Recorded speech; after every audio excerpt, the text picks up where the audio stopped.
છોટાઉદેપુર લોકસભા ચૂંટણીને હવે ગણતરીના દિવસો બાકી રહ્યા છે, ત્યારે બંને રાજકીય પક્ષો એડીચોટીનું જોર લગાવી લોકસભા મત વિસ્તારની જિલ્લા પંચાયત બેઠક પર મિટિંગોનું આયોજન કરી કાર્યકરો સાથે મળી પ્રચાર પ્રસાર શરૂ કરી દેવામાં આવ્યો છે.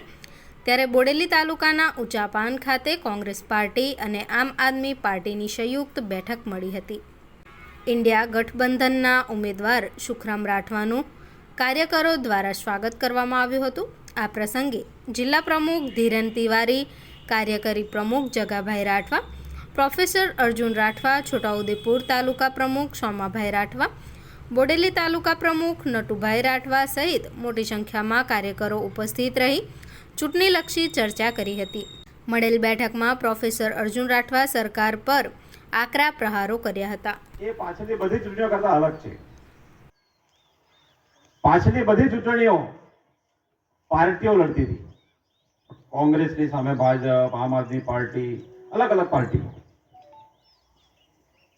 પણ આ ભાજપ શાસનના 10 વર્ષના કેન્દ્રમાં જે શાસન છે તે, ગુજરાતમાં એમનું 28 વર્ષથી શાસન છે તે, આ જોયા પછી, એમના કામો જોયા પછી આ દેશના અલગ અલગ રાજકીય નેતાઓ, અલગ અલગ પાર્ટીઓના, એ બધાને એવું લાગ્યું કે આપણે બધા જ અલગ અલગ લડીએ તો દેશને બચાવી શકાય એમ નથી.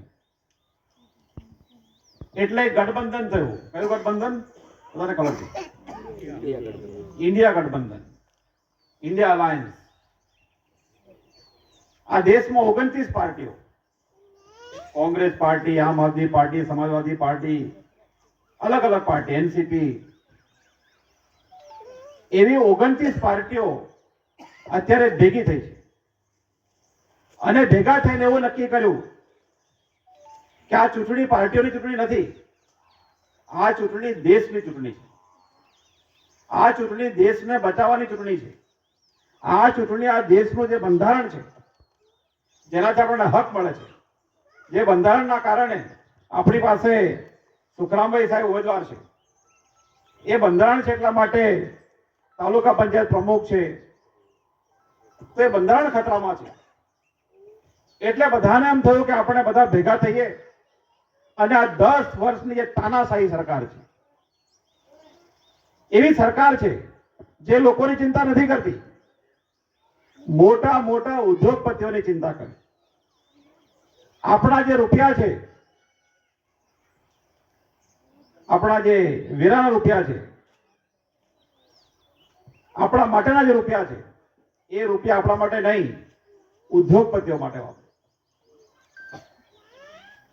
તમે બધા પેલો ઇલેક્ટ્રોલ બોન્ડ સાંભળ્યો છે, કદાચ કોઈને ખ્યાલ નહીં હોય. તો આ સરકાર એવું કર્યું કે કોઈ ઉદ્યોગપતિ છે જેની આવક 10 લાખ રૂપિયા, કેટલા? 10 લાખ રૂપિયા, એક દાખલો.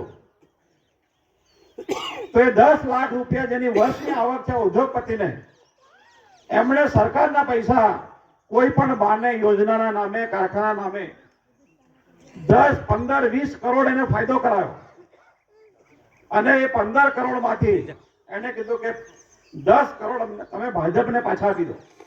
એક બેંકમાંથી બોન્ડ લઈને ખરીદીને ભાજપને પાછા આપો, 5 કરોડ તમે રાખો. એને ઇલેક્ટ્રોલ બોન્ડ કહે છે. આવા કરોડો રૂપિયા ભાજપ પાર્ટીએ ભેગા કર્યા. આપણને થાય કે આજે આપણને શું ફરક પડે? આપણા જે દરેક વસ્તુના ભાવ વધે, બસમાં બેસો તો એનો ભાવ વધે, પેટ્રોલના ભાવ, ડીઝલના ભાવ, છોકરાને ભણાવવાના તેના ભાવ, ગેસના ભાવ વધે. તો એ કેમ વધે છે? કારણ કે આ જે રૂપિયા છે એ ઉદ્યોગપતિને આપે. અને એની સામે કોઈ બોલે, એ નેતા બોલે, એક સામાજિક કાર્યકર બોલે, કોઈ પણ બોલે, તો એનું શું થાય? અત્યારે અરવિંદ કેજરીવાલ ક્યાં છે? જેલમાં. કેમ? તો કે બોલ્યા. ઝારખંડના મુખ્યમંત્રી, ખૂબ મજબૂત મુખ્યમંત્રી, આંદોલન કરનારા મુખ્યમંત્રી, આદિવાસી મુખ્યમંત્રી હેમંત સોરેન પણ જેલમાં છે. સંજયસિંહ હમણાં ચૂંટીને આવ્યા, તો જે કઈ કોઈ વ્યક્તિ બોલે એ વિરોધ પક્ષનો હોય અને જો બોલે તો એ જેલમાં જાય. એને 2 શરત આપવામાં આવે. જો તું બોલ્યો તો જેલમાં, અને તું ચૂપ રે છાનો માનો તાર રહેવું હોય તો ક્યાં જવાનું? એને ભાજપમાં. એટલે વિરોધ પક્ષના નેતાને 2 શરતો આપે, તારે જેલમાં જવું છે કે મેલમાં જવું છે. મેલ એટલે ભાજપ.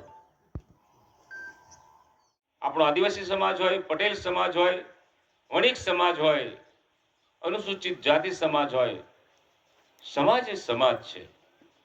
અને કોઈ પણ સમાજ માટે ઉતરતું બોલવું એ મારા મત પ્રમાણે એ સમાજને આપણે અહિત કરનારા અને નુકસાન કરનારા એવા વેણ બોલી શકાય નહીં. ત્યારે બીજી વાત, લાંબી વાત નહીં કરું, નજીકનો છું. વિધાનસભામાં જે કાયદાઓ થાય એ કાયદાના ફાયદા વિસ્તાર સુધી પહોંચે, તેમ લોકસભામાં પણ કાયદાઓ ઘડાય ને લોકસભા માટે પણ એના વિસ્તાર માટેની ગ્રાન્ટો આવતી હોય, અન્ય મોટી યોજનાઓ આવતી હોય. મને ખબર છે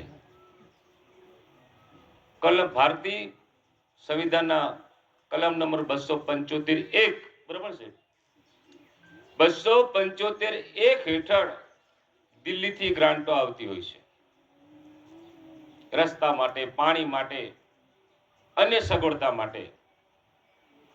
એ આપણા વિસ્તારમાં સવિશેષ કેમ આવે એની કાળજી રાખવાની જવાબદારી લોકસભામાં તમારા બધાના પ્રેમથી જો પહોંચાડશો તો દિલ્હીની યોજના આપણા તરફ આવે. પેલો બળવો ધૂણે તો નારિયેળ કઈ નાખે? ગામ બાજુ નાખે, ઘર બાજુ, વિસ્તાર બાજુ. એટલે મારે હવે લાંબી વાત કરવી નથી.